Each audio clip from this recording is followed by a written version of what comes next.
Zadnje dni imamo priložnosti spremljati nov roadshow ljubiteljev apokalips in prorokov groze.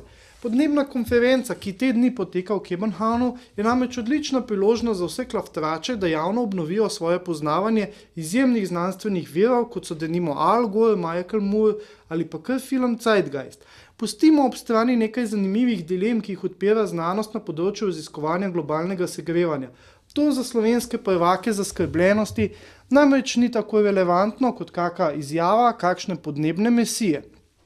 Bolj kot to je zabavno papagajsko ponavljanje o koncu sveta zaradi kapitalističnega sistema.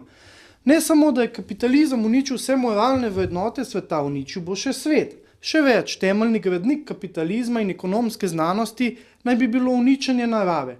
Razumem, da v Vukojebini vsi nekako spregledajo Nobelove nagrade iz ekonomije, ki se ukvarjajo s čim takim, kot so transakcijski stroški in razpolaganje z omejenimi viri. So navsezadnje vsi profeti groze dobro vedo, da je Nobelova nagrada dejansko sponzorirana s strani svetovnega velekapitala.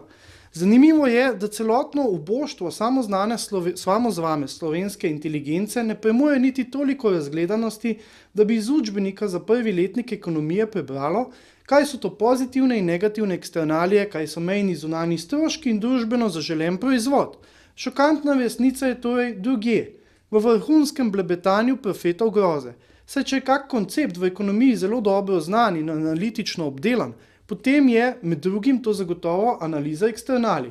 Za neupoučene.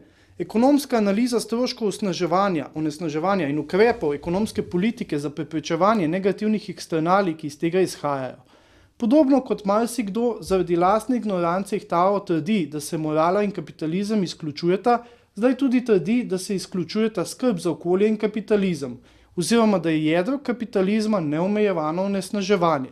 Pri tem se spregleda bistvo. To se ne dogaja zaradi logike kapitala ali zahtev sodobne ekonomske znanosti, ampak zaradi ignorance javnosti in posledične agende politike.